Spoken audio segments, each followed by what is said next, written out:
Bismillahirrahmanirrahim. Assalamualaikum warahmatullahi wabarakatuh. Jumpa kembali dengan saya Dian Kuspatiwi pada mata kuliah Pendidikan Kewarganegaraan. Kali ini kita akan membahas topik berkaitan dengan demokrasi dalam pelaksanaan di Indonesia. Seperti kita ketahui, dalam mata kuliah Pendidikan Kewarganegaraan, salah satu bab yang dipelajari adalah terkait dengan demokrasi. Hal ini penting karena bab ini akan diharapkan mahasiswa mampu memahami terkait dengan konsep demokrasi dan nantinya diharapkan dapat mengimplementasikan nilai-nilai demokrasi dalam kehidupan berbangsa, bernegara, dan bermasyarakat. Baik, kita mulai terkait dengan konsep demokrasi itu sendiri, bahwa terkait dengan peristilahan, demokrasi berasal dari bahasa Yunani yakni demos dan juga kratos atau kratein, yang berarti demos itu adalah rakyat dan kratos atau kratein itu adalah kekuasaan. Di mana dapat dipahami secara terminologis, demokrasi merupakan suatu sistem pemerintahan di mana rakyat diikutsertakan dalam pemerintahan negara. Nah, oleh karenanya ini sangat lekat sekali jika kita memandang pasal 1 ayat 2 Undang-Undang Dasar 1945 yang menyatakan bahwa kedaulatan itu adalah di tangan rakyat dan dilaksanakan menurut Undang-Undang Dasar, maka dalam pelaksanaannya itu melalui proses demokrasi, melalui sistem demokrasi, di mana rakyat diikutsertakan dalam penyelenggaraan negara, dalam pengambilan kebijakan-kebijakan negara. Oleh karenanya kita sering mendengar sebuah istilah dari Abraham Lincoln yang mengatakan bahwa demokrasi adalah pemerintahan dari, oleh, dan untuk rakyat. Nah, konsep demokrasi itu sendiri mengandung pengertian utama, yaitu bahwa kedaulatan politik itu berada di tangan rakyat. Yang menjadi perbedaan ialah dalam cara bagaimana kedaulatan rakyat itu dilakukan dan diatur. Itu terkait dengan pelaksanaan demokrasi. Jika kita mengacu pada sejarah munculnya demokrasi, awal mulanya ada di Yunani kuno, di mana dalam proses sejarahnya Yunani merupakan negara kota atau city state yang kemudian mengaplikasikan sebuah direct demokrasi atau demokrasi secara langsung. Nah, dalam perkembangannya direct demokrasi ini saat ini dilaksanakan oleh beberapa negara, tetapi ada beberapa negara yang juga tidak melaksanakan direct demokrasi, akan tetapi melalui demokrasi perwakilan. Nah, jika kita mengacu pada konteks Indonesia sendiri, pada jabatan-jabatan tertentu, pengisian jabatan tertentu, kita melakukan demokrasi secara langsung, yakni dengan pengisian jabatan yang dipilih secara langsung oleh rakyat.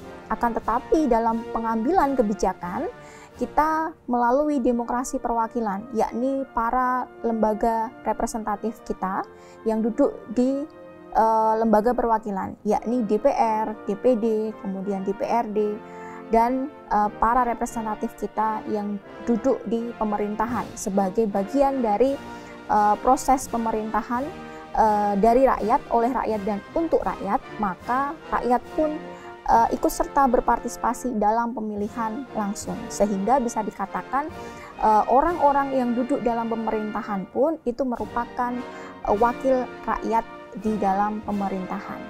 Nah, dalam konteks demokrasi sendiri terdapat dua macam menurut Miriam Budiharjo. Pertama adalah demokrasi konstitusional, dan yang kedua adalah demokrasi totaliter yang tidak boleh dibatasi. Jika kita mengacu pada demokrasi konstitusional, yakni indikatornya adalah mencita-citakan pemerintahan yang terbatas kekuasaannya dan segala sesuatu harus berdasarkan atas hukum yang berlaku. Sedangkan kalau kita bicara demokrasi totaliter yang tidak boleh dibatasi tadi itu, yakni indikatornya atau karakteristiknya adalah kekuasaan yang tidak terbatas atau bersifat totaliter. Nah, dalam hal ini negara dianggap sebagai alat pemaksa. Nah, sehingga kemudian muncul sebuah adagium bahwa negara tak lain dan tak bukan hanyalah mesin yang digunakan untuk menindas kelas yang lain. Nah, dalam prakteknya memang memang negara-negara itu menyatakan dia sebagai negara demokrasi, tetapi implementasinya kadangkala juga ada nilai-nilai atau rasa totalitarisme di mana pemerintahan yang tidak dibatasi. Nah, mengacu pada negara Indonesia sendiri, kita mengetahui bahwa konteks demokrasi yang dibangun adalah demokrasi yang konstitusional, di mana tadi itu demokrasi yang mencita-citakan adanya tercapai pemerintahan yang kekuasaannya dibatasi oleh konstitusi dan hukum yang berlaku. Nah, ada beberapa ciri-ciri menurut Meriam Bidiharjo terkait dengan demokrasi, yakni suatu pemerintahan yang terbatas kekuasaannya dan tidak boleh dibenarkan bertindak sewenang-wenang terhadap warganya.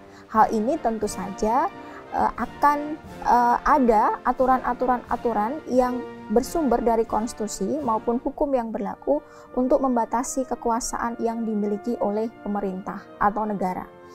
Nah, memperhatikan definisi tersebut, maka secara garis besar dalam demokrasi konstitusional ada dua ciri utama, yakni pemerintahan yang berkuasa harus mendasarkan diri pada konstitusi, dan yang kedua, pemerintahan harus tunduk sepenuhnya pada rule of law. Nah, jika kita mengacu pada konteks negara demokrasi, maka ada beberapa kriteria di dalamnya.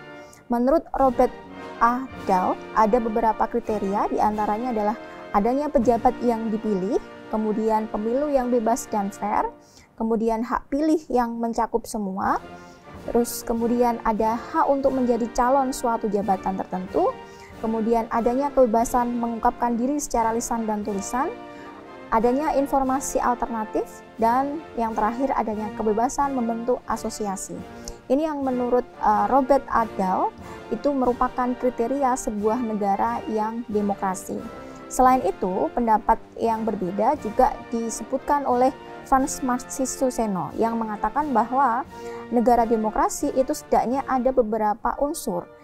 Pertama adalah negara itu terikat pada hukum. Yang kedua adalah kontrol efektif terhadap pemerintah oleh rakyat.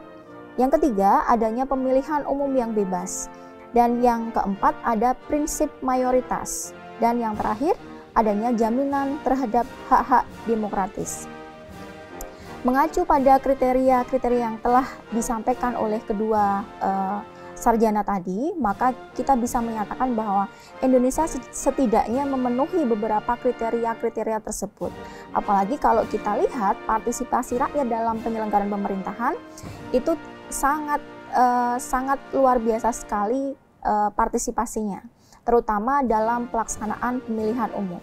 Terlebih dalam konteks demokrasi yang dibangun Indonesia saat ini, adanya sebuah jaminan kebebasan kepada masyarakat untuk mengeluarkan pendapat, untuk memberikan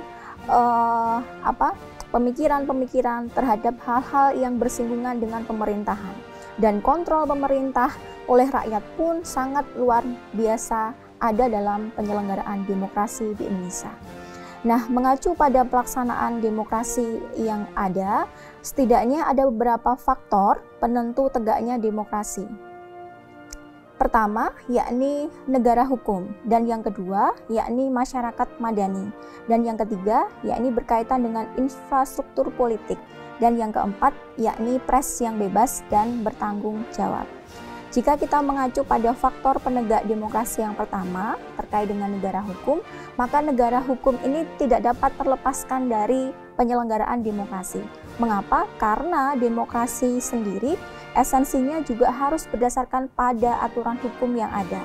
Sedangkan norma hukum yang baik itu juga esensinya harus ada partisipasi masyarakat di dalamnya. Sehingga antara konsepsi negara hukum maupun demokrasi sendiri itu memiliki nafas yang sama dengan tujuan untuk membatasi kekuasaan pemerintah yang sewenang-wenang, yakni pembatasan melalui partisipasi masyarakat, kedaulatan rakyat tadi itu dalam konteks demokrasi, dan yang kedua yakni melalui hukum dalam konteks negara hukum.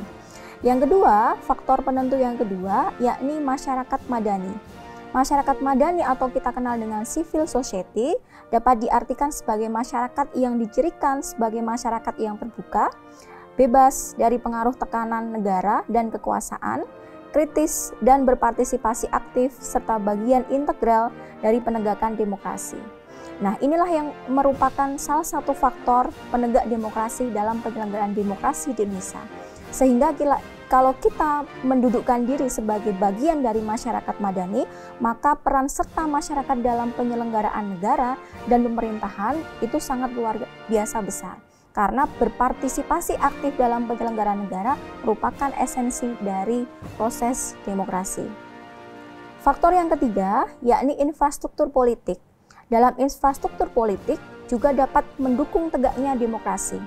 Hal ini terdiri diantaranya adalah adanya partai politik, kemudian kelompok gerakan maupun kelompok menekan.